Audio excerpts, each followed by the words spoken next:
Okay, Jenny, great to have you here. Great to be here, thanks for having me.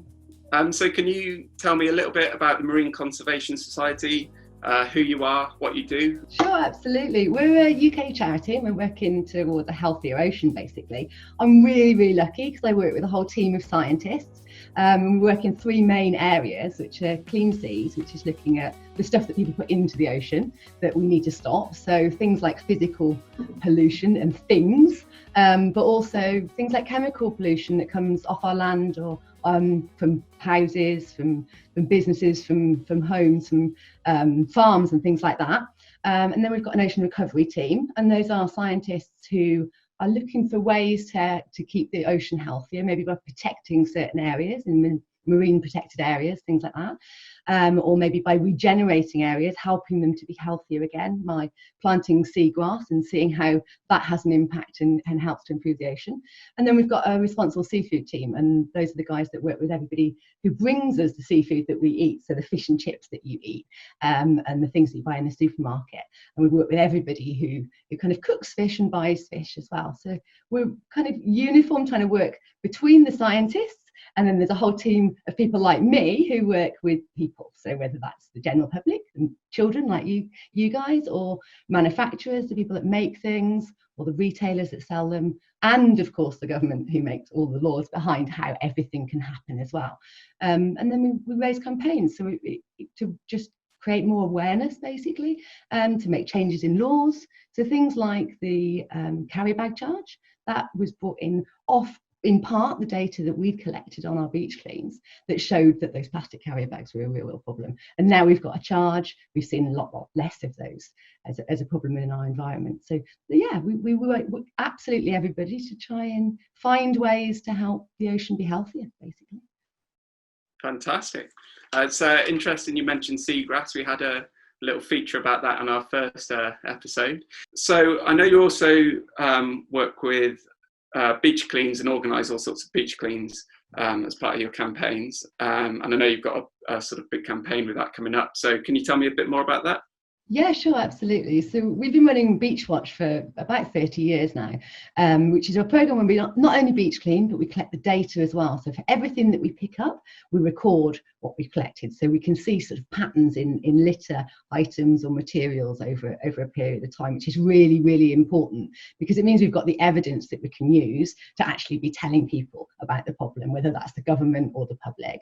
And the beach cleans are run all over the UK as part of our Beach Watch programme, led by volunteers, our amazing Beach Watch volunteers who run beach cleans. At the moment, things are a little bit different and we can't run public cleans, but normally you can go onto our website and you can have a look and you can see beach cleans that are happening in your local area. At the moment, we're only able to run private cleans, so you can definitely still get involved and definitely check out the website, but that's for running small cleans, maybe 6 of you in a family group or close friends in your bubble, because things are a little bit different at the moment.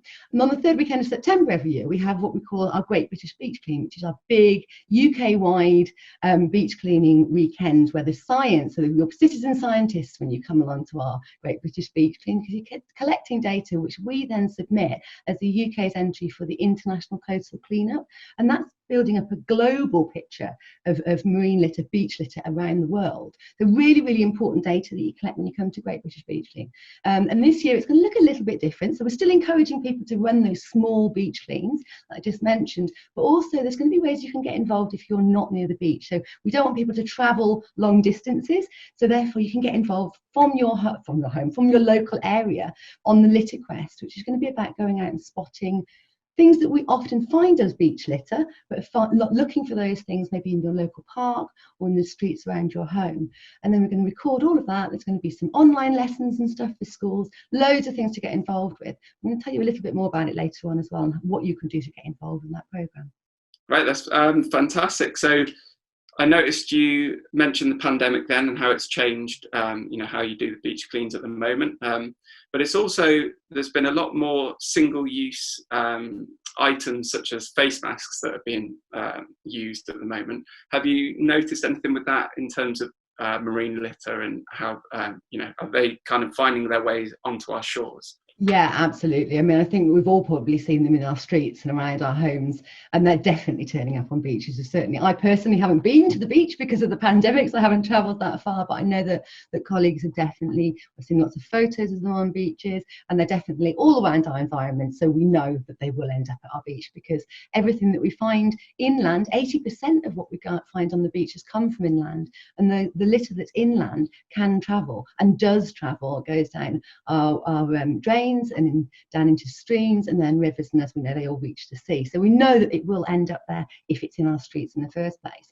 And actually, part of the Source to Sea litter quest that we're doing does ask people to record those items. They're not normally on our beach clean survey form, because they're not normally items that people use in the streets. You know, masks are usually used in hospitals and things like that, aren't they?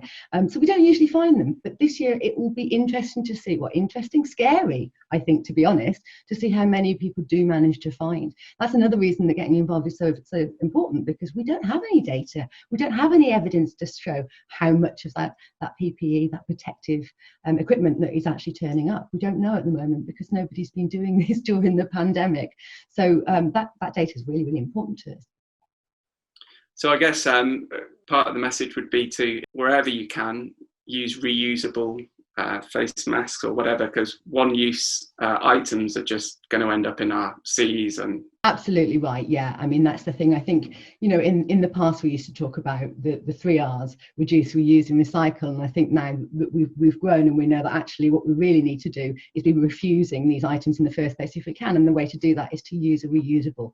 If it's possible, use a reusable.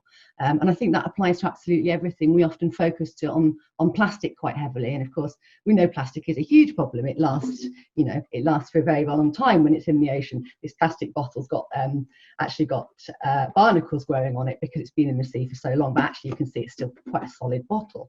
So we know it lasts a really long time, and it floats and all of those kind of things, and it breaks into pieces and it can get into the food chain. But actually any single-use item can certainly become littered very, very easily. And it doesn't even need to be littered intentionally. These things our waste finds its way into our environment, even if it's not dropped as intentional litter. So, you know, we do have to just stop using so many things and stop throwing them away. When we use a single-use item, it's not just because we throw it away afterwards that it's a problem, but it's used a lot of our world's resources to create it in the first place and to make it. And, you know, often we can think about these things, and it's a miserable topic, isn't it? Because there's so many things that are going wrong. But you know what, we can all make little changes, and those simple and little changes that we make can make a big difference if we all do those things. So yeah, reusables is definitely the way forward if we can, and particularly at the moment when people are using a lot of face masks. You know, if you have a few reusables and you wash those, you know, that can be just as good.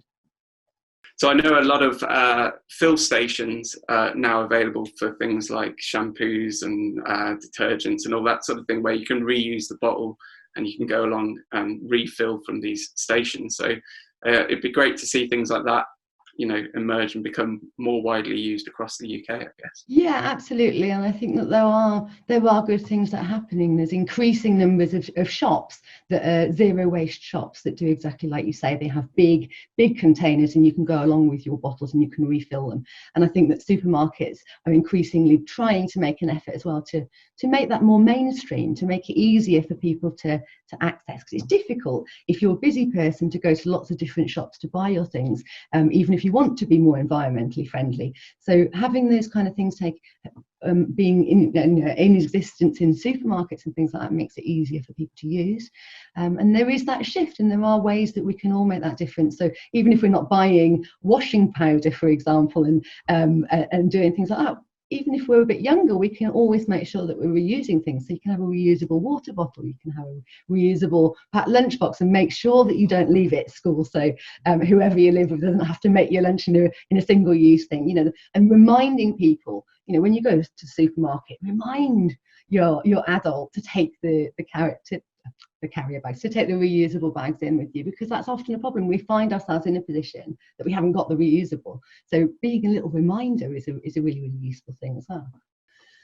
So another thing that you can do personally is to tell people, to encourage other people to get involved as well, and to speak out. I think that's the important thing, that it's the next step. So not only to know these things, but to actually speak out about it, to write to people. To if you have a particular product, if you drink something and you think the packaging could be better and it could be recyclable and it isn't, or it could be thinner plastic, or something like that, write to the manufacturer, speak to them, use social media if you're old enough to have a social media account, ask your parents to help you.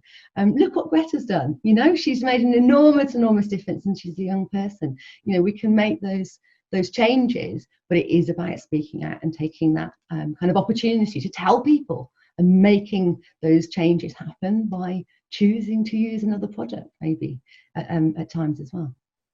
So as well as things we can do ourselves, I suppose we also need laws and the government to intervene and help, you know, reduce packaging and put in systems in place to actually make an effect. So what do you think, what can we do and what could the government be doing to actually make this happen? Sure, absolutely. So I think it goes back to our data again, helping us to gather data that we can then use to prove that certain issues are issues. So things like deposit return schemes. A deposit return scheme, for anyone who doesn't know, is a system where when you buy a bottle or a can, a certain amount of the price of that will come back to you when you return it. So maybe 10p, for example, might be given back to you if you take and you return your clean bottle. And the great thing about that is you can put it into a machine or you can return it in shops. And there's a huge reduction in places that have these schemes. There's a huge reduction in the littering of cans and bottles and things like that. Now that scheme is coming into place in Scotland and in Wales and in England and in other areas. It's being discussed at the moment at government level. So we're hoping that will come in and it will be a thing that will make a really big change. And that's part of the reason that we're able to kind of campaign and to have those conversations with our government, is that we have the data to show how many of these bottles we're finding. And so when it comes to what can people do, when we are running those campaigns, when we're putting out what's called a consultation, which is when the government say, what do people think about this? Often what we need is people to agree with us, and we need people to support what we're saying. And the more people we have, the stronger our argument is. So that's when we will put a call out to all of our supporters and all the people that follow us saying, hey, what do you think of this particular thing? And that's how it's really useful if people can do that as well, because that gives us more ways that we can kind of show the government that really change needs to happen as well. And it is all about, sorry, is that in the form of sort of petitions and online petitions? And how would people find those? Would it be by following you on Facebook, or, you know, keep an eye on your website? Yeah, absolutely. So a lot of the time the consultations will be an online thing where you can put either your own response or you can use one of the model responses that we have. So it's a really straightforward thing to do. And then that goes into an online petition. And once that online petition has a certain number of signatures on it and people agree with it, then that will be discussed in Parliament. And that's one way. To find out about it, absolutely follow our social media, check out our website. We run campaigns all the time that are targeting marine litter is one area that we work on a lot of the time, but obviously clean and fisheries as well, and promoting our Good Fish Guide, which is another really useful thing that people can do to get involved as well. But it's the laws are very important, but it's really important to know that it's not just about the laws, it's about actions as well. So it's about the things that we do in our everyday lives. We've got to change the way we do things as well as the laws that are in place to help us to change the way that we do things. So it would be very easy to think it's all about the government changing the rules, but actually no, it's not. We're all a bit responsible for this as well. Absolutely. So on another slightly different subject, do you think there are technological advancements that can help with at least cleaning up the seas? You know, obviously we want to prevent the plastic going in there, but there is already quite a lot of plastic there. And is there any have you heard of any sort of technological advancements that could, you know, help start to clean things up? So in terms of technology, I think technology probably will be the key to all of this, whether that's from finding better ways of creating materials that we can use instead of plastic. There's a lot of work going on at the moment in with regards to using like a natural product to make plastic out of, or to make a replacement for plastic. Sorry, I shouldn't say to make plastic out of, because that's just plastic made out of something else. But no, to make alternatives, that's what I'm trying to say, for packaging, whether it's technology that can help us with like the deposit return schemes again. And there are ways that are being used and being trialled at the moment to remove ocean plastics. I think that although those are innovative ideas, certainly we would have some concerns over the way that they're actually being used and the effectiveness of them. And from our perspective as well, as I said, 80% of what we find in the ocean is coming from on land. It's not waste that's created at sea. So actually we're more about trying to stop it from getting there in the first place. So stopping it from going into the streams and the rivers, and then stopping it again from getting into the ocean. So I think it would be very, very easy to think, oh, we can clean it up later. And it's very much not about cleaning it up later. It's about stopping it from going there and making those changes in the first place. But technology will undoubtedly be the key to how we kind of overcome a lot of the challenges of our life that have made us so reliant on single-use things. What that looks like, you tell me, and you guys out there, you tell us. You'll be the innovators of the future that probably come up with some of these technological ideas. So in this episode, we also have a little science section talking about the global conveyor belt, which was the movement of water and ocean currents.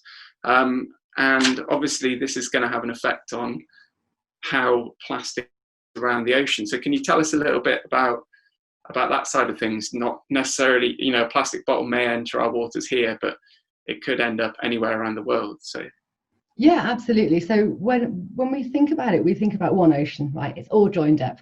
We refer to different areas of the ocean as separate oceans, but when we talk about it, it's one ocean. It's a world ocean and it's all joined together. So what happens in one area, a piece of litter can absolutely travel. And we do find these things. We find litter from other places in the world. We know it's from other places because it's written in a different language on the packaging.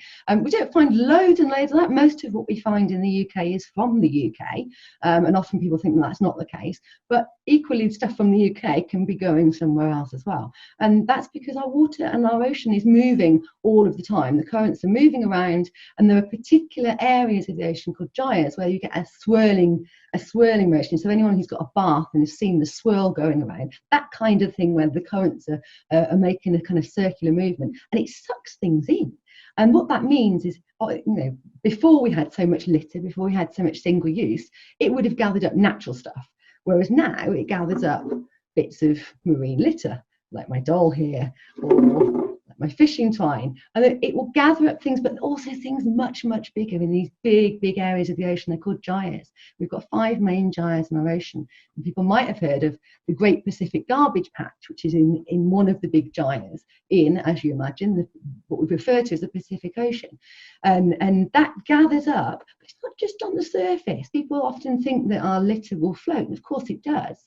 But when it starts to break up into pieces, it actually drops down the water column, the depth of the ocean. And you actually have a situation where it's all the way through.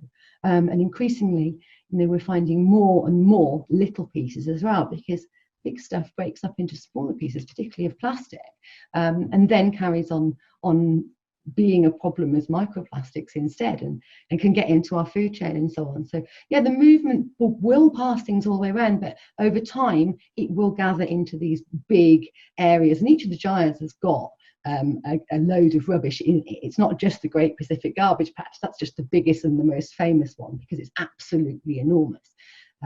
But yes, it will circle around and it will gather together. So it's a global issue, and it's something that we can't have one, all of us need to work together on it. We need to work as a global community on the issue, which is why the International Coastal Cleanup data is really, really important. The data we gather that on the Great British Fleece Cleaning is feeding into that picture, so we get a worldwide perspective on what needs to be done and how we can make those changes. So there are other ocean conservation groups like yourselves all around the world doing similar things and recording that data? Absolutely, yeah, absolutely right. So for every country, there will be an organisation that is doing exactly what we're doing, using the same survey form, and that's really, really important. Any scientists out there will know that's really, really important, that the data is the same data that you collect all over the place, so that then it can be compared. And then we can look at whether or not countries are meeting their targets for reducing and for recycling more. Yeah, really, really important citizen science work that our volunteers do. And I know you've got some examples of marine litter. I don't know if you want to show us any of that.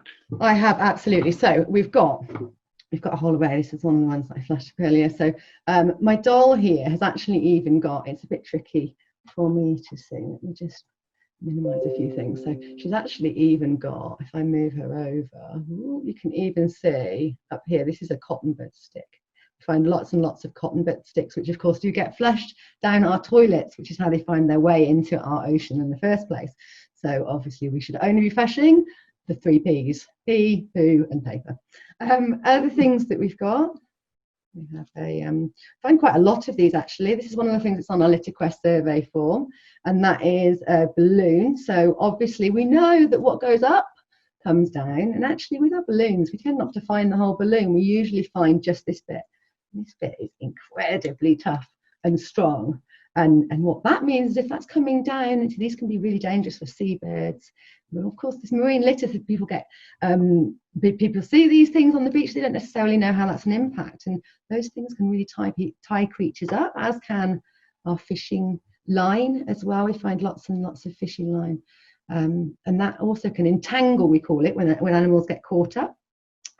Wet wipes are another one, and they obviously also get flushed down the toilet, and they can block our pipes as well. They're really, really bad, because if they go down the toilet and then you get fats or oils or any grease from washing up goes down your sink in the kitchen, they kind of bind together and make, people might have heard of these things called fatbergs, which are just like giant, huge, great big monstery type things of wet wipes basically, and fat all joined up. And it makes a really, really hard thing, a bit like a bandage. When you've had a broken arm or something like that, if you've ever had a plaster cast, it goes that kind of solid.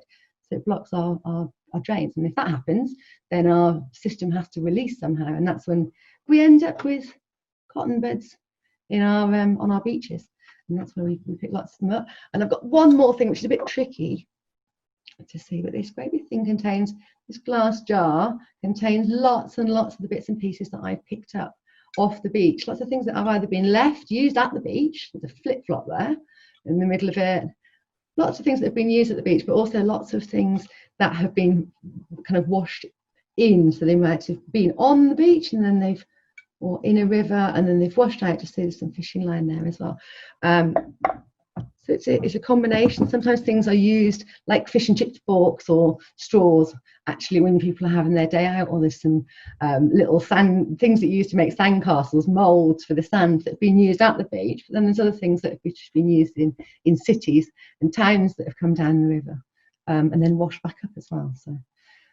So for just one more question, for those of us who live at the beach, when you think about it, we don't really need to wait for a beach clean to actually go and pick up plastic.